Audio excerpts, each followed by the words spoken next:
Ruslan, as a new Christian, I want to dive into the word. I want to understand. Can you recommend good teachers and sources? I'm getting confused.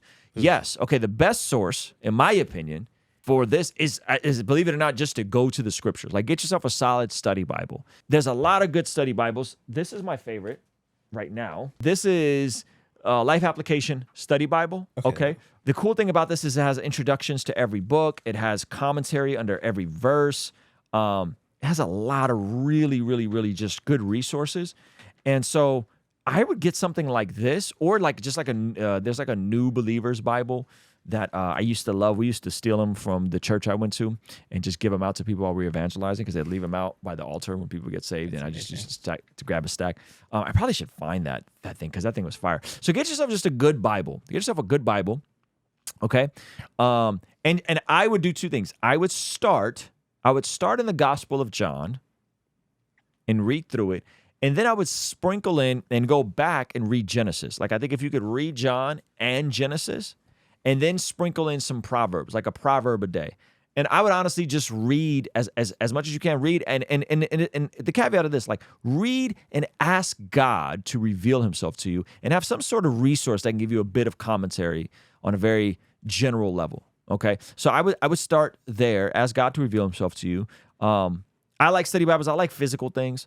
And then I would get in the discipline, and I'm not saying this as like a pitch for the prayer journal, but get yourself something to write your prayers in, document your prayers. I think that's a great discipline to develop. And then in supplementation of that, I would then start understanding kind of some of what we call the close-handed essentials of the faith. Things that like every stream of Christianity believes. Start understanding what those are. Right? So what is something that, like, regardless on if you're Catholic, Orthodox, Oriental Orthodox, Protestant, we believe in these things. And start kind of understanding what are those things we believe. So, like, understanding, like, the Trinity. Like, why is the Trinity so important? Mm-hmm. Understand that from trustworthy sources. Okay? So, like, don't go searching out people that, like, have some fringe view that are in contrast with church history. Find out what those things are, so you can kind of get the basics of what the faith believes, irregardless on which stream you're going into. And then I would encourage you to get into a solid local church that reads the Bible and teaches you the truth. Get into a great church. And then there's all kinds of YouTube channels. See, what we do is we always want to run to the YouTube channels first. Like, give me a list of YouTube channels, or give me a list of teachers, give me a list of, right? But, like, go to the source, fam. Like, go to the meat and potatoes, which is going to be Bible, prayer, local community. King James Version. No. No, we are not KJV only. I'm not mad at you if you are, but we are not KJV only. What I'm giving you is the practical aspect of, like, a healthy Christian diet, right? I'm giving you the practical side. So, like, sometimes people want the supplements. And here's the dangerous part about supplements. Supplements are not made to be your sustenance. Supplements are made to supplement the deficiencies. So, like, you don't take a multivitamin because you're going to get all your calories from a multivitamin. You don't take a protein shake because you're going to get all your calories from a protein shake. Protein shakes and vitamins are good. There's a utility for them. But I remember I had a buddy who worked at a GNC, and he was really into fitness, and he ended up having a financial hardship where he could only eat, he couldn't afford food. So he, like, went like a week off of just protein shakes. No way. Yeah, protein shakes and supplements. And he was like, "It's protein, there's calories. Like, what's the deal?" Oh, man.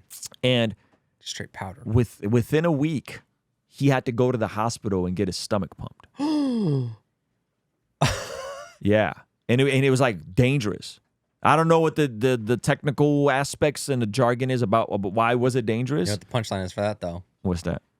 If it's dangerous in large amount of quantities, it's probably not great for you in small amount of I don't think so. No? I don't think so. I think there's a time and a place to have certain supplements in moderation, and they're fine for you. After the incredible success of our Bless God prayer journal, many of you guys began to ask for something that had a planner. And so we combined our Bless God prayer journal with a brand new leadership planner that jam-packs the same things from our prayer journal with a planner, goal setting, leadership meeting, and notes. With the next pages, you can see different sections right along here of this leadership planner where you can start out with actionable goals, 12 months of calendar, our original prayer journal prompts, our leadership journal with the proven problem solution framework, and of course, just free write notes. This leadership planner is based off of Matthew 25:14-30, which of course is the parable of the talents. The vision of the planner is to help you make the most of your time, talent, and treasure. Head over to blessgod.shop and get yours today. All right, I'll see you over there. Peace. And so, why? Because the protein shakes were not intended to be a sustenance. The protein shake, you still got to get your chicken, you still got to get your veggies, you still got to get your clean carbs, you still got to get your slow digesting carbs, you still need your micronutrients and your macronutrients, you still need all the other stuff. Yeah, where's your fats? Right? But if you are just trying to go off of supplements, you will be taken out. And so I think what's happening right now is as awesome as it is, as many people as we have that are on YouTube and writing books and doing things, all of this in terms of your walk with Jesus and your developing and growing faith, Brandon, all of these things are honestly just supplements. Now, I want to have the best supplement company in the world because I don't want to just make supplements. I want to give you supplements and then give you systems and wisdom on how to implement the meat and potatoes, right? But this is not your sustenance. Watching a Christian YouTube channel is not reading a Christian book is not your sustenance. It's just a supplement. And there's some good supplements out there. Take those when you can. So lean into the meat and potatoes, lean into the chicken and broccoli, lean into going outside, getting the exercise, touching grass, like lean into the main, make the main thing the main thing. Know what the essential doctrines are. Lean into prayer, lean into the Bible, lean into community, lean into making your faith a practice. And in time, you'll sort through the confusion. Right? In time, you'll sort through the confusion. I think the issue is that instead of going to the Gospel of John on why Jesus is God Almighty, you're going to a debate on YouTube between a freaking Arian Christian and a Trinitarian. It's like You're saying that's why he's getting confused. That's why he's getting confused. Gotcha. Because you're going into into supplements versus like going into the scriptures. And my guess is you're probably not in a good local church. Like get into a good local church. If you don't know anyone that goes to church, that's okay. Find a decent local Calvary chapel. Calvary chapel is going to take you through the Bible verse by verse. It's going to have options to connect, and they're going to more or less get the essentials of the faith correct. And I don't align everywhere with Calvary Chapel, by the way, theologically, but it's just going to be overall the best place someone can land if they're looking for a church. What is a good principle? We've seen some people, new Christians, dive headfirst into different denominations and theologies and then get like super way far off and get messed up and it affects their whole family and all this stuff. Yeah. What's a good thing to look out for when they're looking at different theological camps? If something is the fringe, red flag. If someone is telling you they have all the answers, red flag. If someone's saying they're the only source of truth, red flag. Okay, so we've had folks, Billy Carson is like a hyperbolic example. That Billy Carson, he starts telling you about the Anunnaki and the aliens that came down, and Jesus have aliens. And then like the more you listen to him, he basically is saying, I'm the only one that has the truth and a proper interpretation of that. All of church history has gotten it wrong. Everyone's gotten it wrong. My small little pocket of people, we got it right. And that's not just for Billy Carson. There's a lot of hyper charismatic folks that are like this. There was a comment like that under the George Jenko podcast.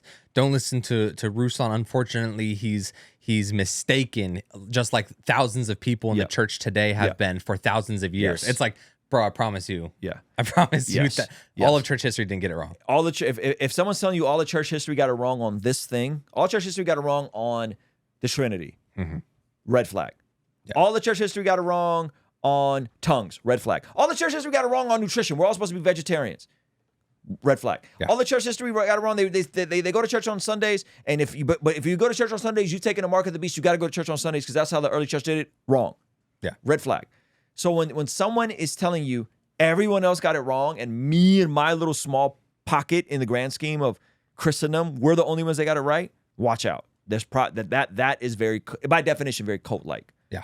right? After the incredible success of our Bless God prayer journal, many of you guys began to ask for something that had a planner. And so we combined our Bless God prayer journal with a brand new leadership planner that jam-packs the same things from our prayer journal with a planner, goal setting, leadership meeting, and notes. With the next pages, you can see different sections right along here of this leadership planner where you can start out with actionable goals, 12 months of calendar, our original prayer journal prompts, our leadership journal with the proven problem solution framework, and of course, just free write notes. This leadership planner is based off of Matthew 25:14-30, which of course is the parable of the talents. The vision of the planner is to help you make the most of your time, talent, and treasure. Head over to blessgod.shop and get yours today. All right, I'll see you over there. Peace.